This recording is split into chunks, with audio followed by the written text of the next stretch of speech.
According to Inner City, the following is the precise federal courtroom testimony from the Sean Diddy Combs trial. It should only be used for educational purposes and amusement.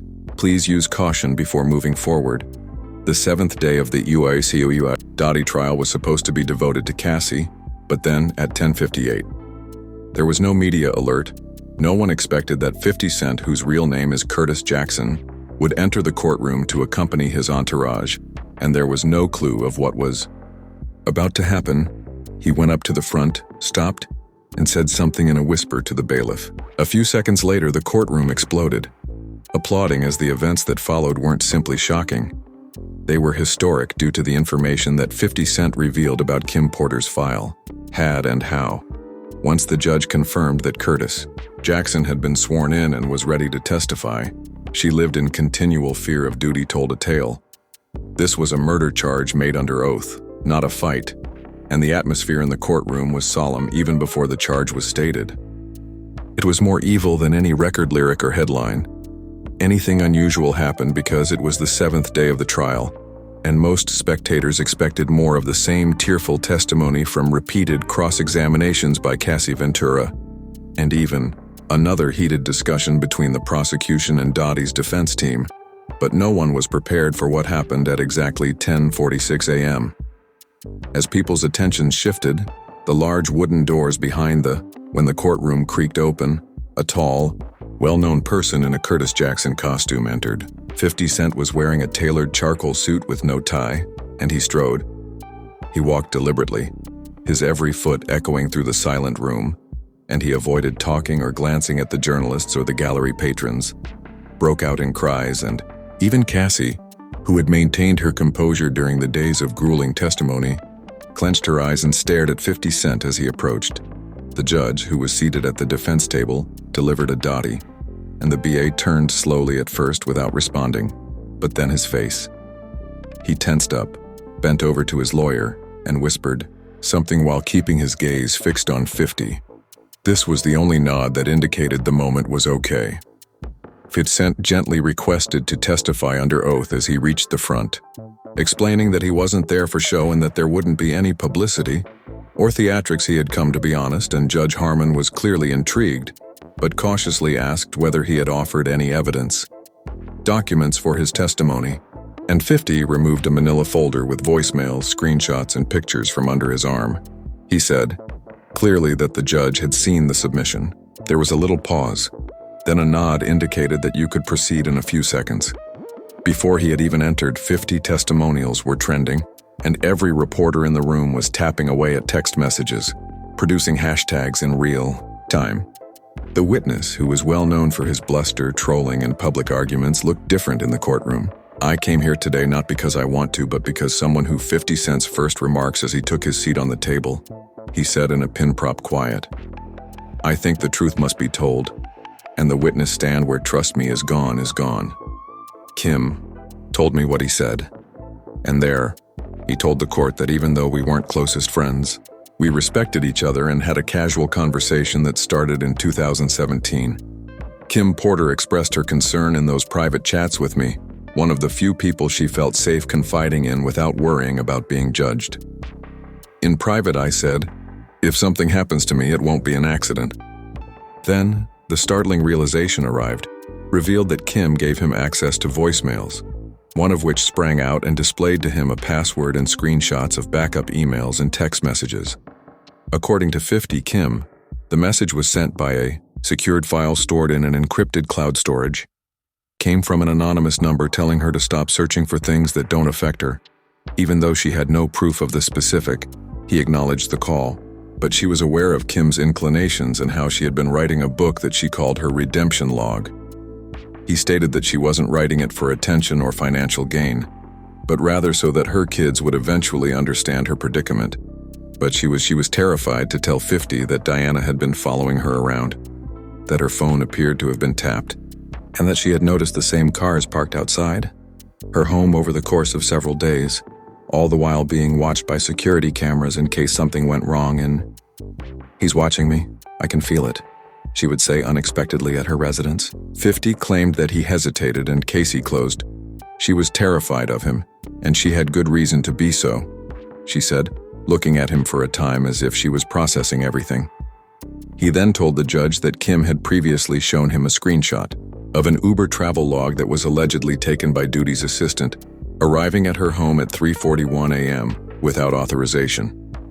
He was there, she said, to remind her who was in charge not to speak.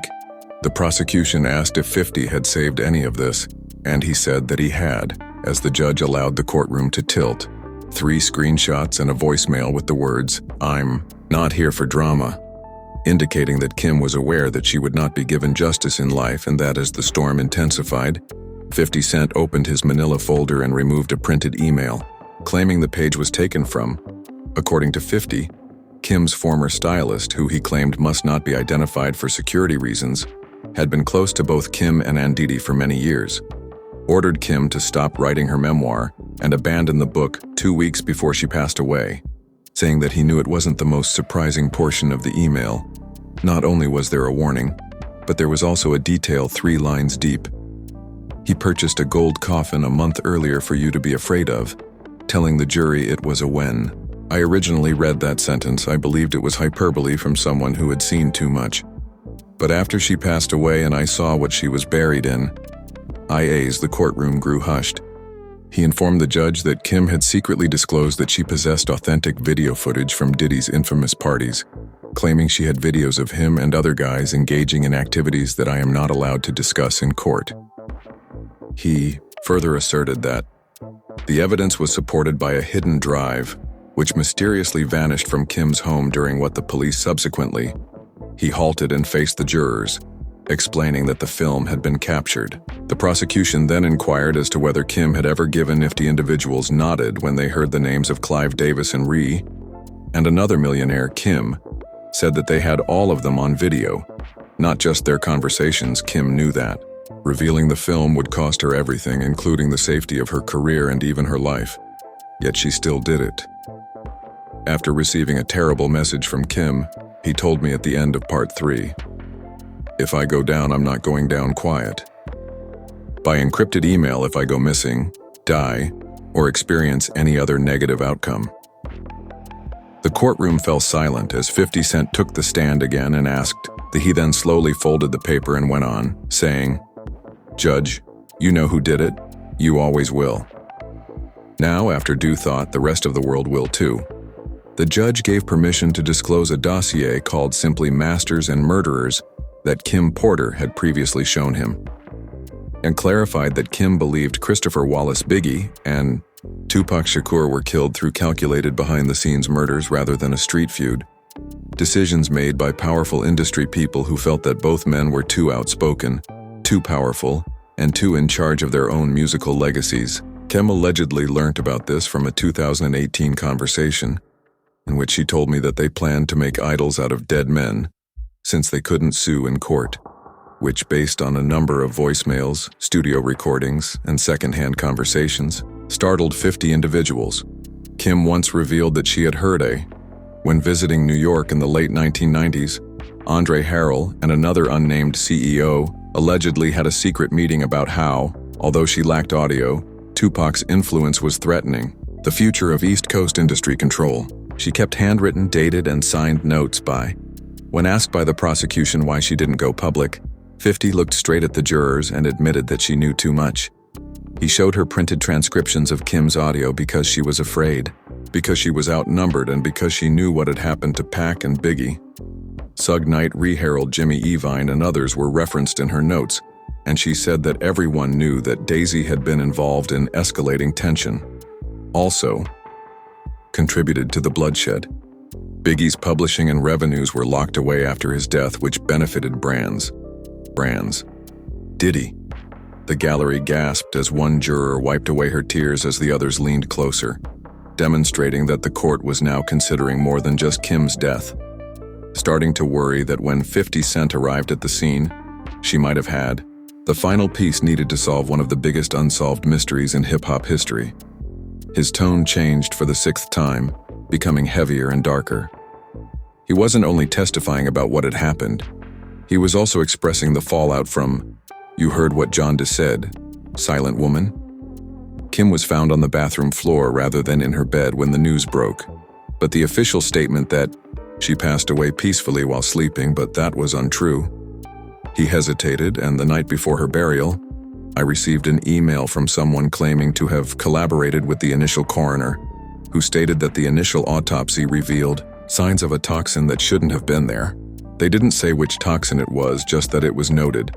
And the judge allowed 50 to show a printed copy of the email, which contained a statement from one of Kim's. She used to tell me, "If I die suddenly, check the cameras, check the vents," and her names were removed.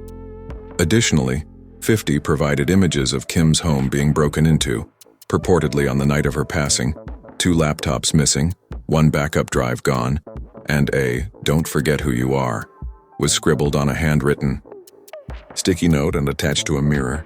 The jury was then quiet, and then dropped the second bombshell.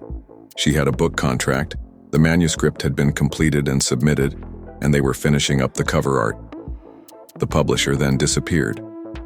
When solicitors became involved, everything came to a standstill, and the book simply disappeared.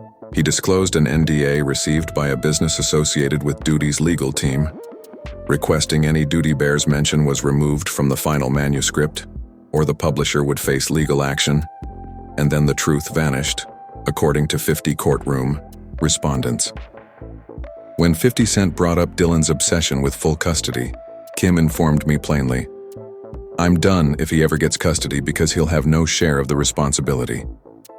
Reason to keep me around. As the emphasis changed, the courtroom's atmosphere changed again.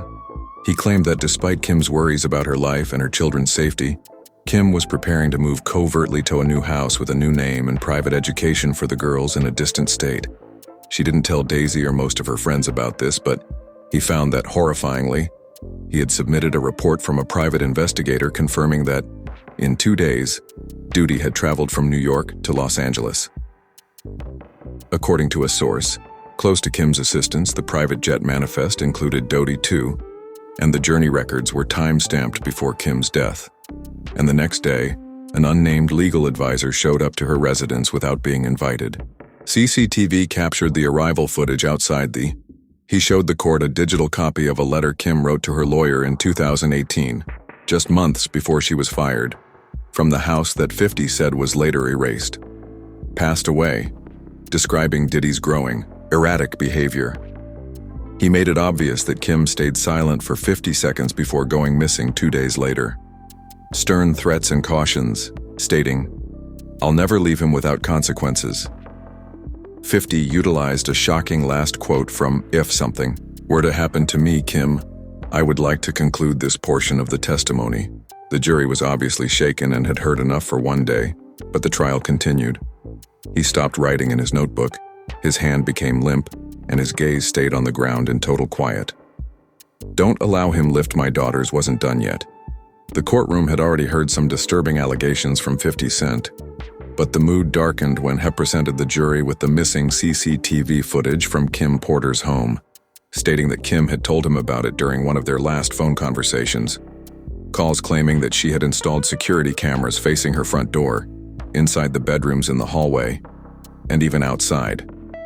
Paranoia claiming that they are aware that I am currently watching them and that, in the event that something were to happen, I have evidence on file on both my hard disk and the cloud.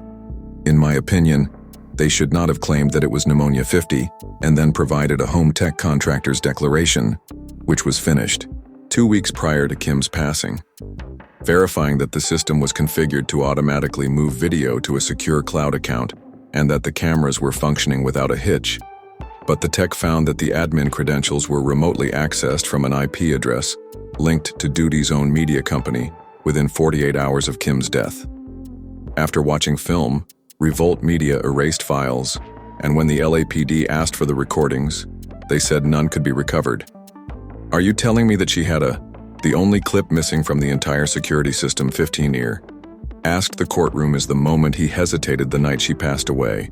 You know who had the motive, access, and you know who was able to hide it. The jury was clearly appalled. Juror 6 clenched her jaw and Jury 11 scrawled quickly. The implication was loud as Diddy sat motionless and his lawyers whispered behind him. The truth might have been caught on camera, but someone made sure it vanished. Tension was already high when 50 Cent dropped another bombshell, and Kim Porter left a voicemail for her ex-boyfriend Alb a few days later. Days before to her death, she claimed, "You can't hear it now," but she also said, quote, "They know I'm going to hesitant to talk. Yeah, he keeps asking about my hard drive. I believe he's planning," Kim told Alb, displaying a time-stamped screenshot of a discussion sent just 48 hours before Kim was found dead, revealed that Alba did disclose this information publicly on Instagram in 2020. But nobody were prepared for the twist when the prosecution brought the idea that if I vanished, it wasn't me. The court sat in startled silence. That screenshot as proof 50 stated that he received a private call from an unknown number voice on the phone 2 days following Kim's burial. Investigators discovered that the number was connected to the statement, "Back off, or you'll end up like her." On the other end, the judge inquired as to whether he had a burner phone that had been purchased with cash, but the SIM had detonated a tower near a notorious bad boy office in New York, had brought it to their attention, and the courtroom gasped 50 times as they gazed at Diddy. "I don't fear easy," he added, "and I sure as hell don't stop when someone makes a threat." The courtroom leaned in all jurors, media, and attorneys for the 50 Cent closing statements. "Even Diddy, I paced to 50 and nothing occurred, but now that I'm stating it in front of the jury, I'll see if anyone attempts to stop me." Eye-locking with the jurors, he added slowly, "I'm not here because I need press, I'm not here for clout. Since I owe it to Kim," he stated that she wasn't so crazy or reckless, but rather a mother trying to protect her kids, and informed about Diddy isn't just an abuser. He's not. He is dangerous, if he is just that. He remarked sharply, revealing information about Diddy that even his lawyers probably don't know. Domineering. If something were to happen to me, it would be him. Kim told me straight out that she was afraid he would ruin her. Or worse. 50 turned in a signed statement from a former music label worker detailing Dotty's fixation on cleaning up anyone who became a liability. In the message, it was said that dead women don't talk.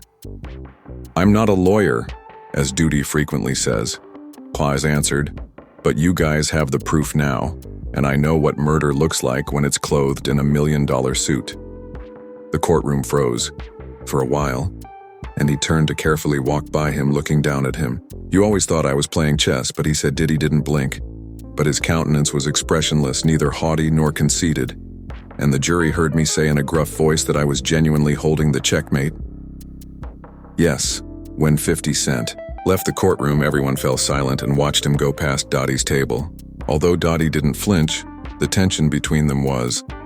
The testimony was given under oath and is now part of the federal record. It was not a rap feud or trolling. The judge asked for a brief pause, but no one complied. Jurors sat clutching the sides of their chairs. The prosecution appeared to have just received the final verdict, and shocked reporters were too startled to comment. Nail for the coffin they had been constructing all week, and a clerk silently placed the final document, the voicemail 50 cents, into the evidence folder in the corner. Claimed that a voice captured at 2:03 barely audible above a whisper, was saying, "If they tell you I died, only 1 week before Kim Porter passed away, of pneumonia, don't trust it. And if you're hearing this, check the servers and cameras. He's home." Even Kim's family would eventually find out in court that this recording had been stored on a secure server, had been aware of its existence, but 50 Diddy had safeguarded it as he had promised. Outside of the media, hair has already fallen out. Overdrive hashtags, such as Number Justice for Number Dodie and Kim Porter Courtroom Bombshell, that became a global news trend headlines on tickers that hadn't possible even a few days prior to the 50 Cent claims that Kim was assassinated by Dylan. Porter foresaw her own demise and leaving behind evidence and media rebellion. Diddy's once unbreakable company started to bleed. Stockholders inquired, sponsors suspended for emergency audit contracts. Even long-term partners gradually canceled partnerships with their platforms and websites. It was the Slogent's death not because of a scandal, but from the truth's avalanche back in startled stillness, Court Deirdre Sathi. The lawsuit was no longer solely about misuse, was about deleting a woman's work. Once a media machine erased the truth. owned and managed at last outside of Diddy's reached the judge, and the case was reconvened and clarified all of the provided evidence. We'll proceed to the following section of no delays will be allowed during this trial. This evidence won't be thrown out, and Diddy sat there with his chin down, and that was his shoulders heavy. He didn't look a entrepreneur who founded Bad Boy and like the man Kim forewarned everyone about Rolly for the first time in his professional life. He had no crowd and no microphone, cheering and having no authority, simply keeping quiet type that pursues truth in the end heard.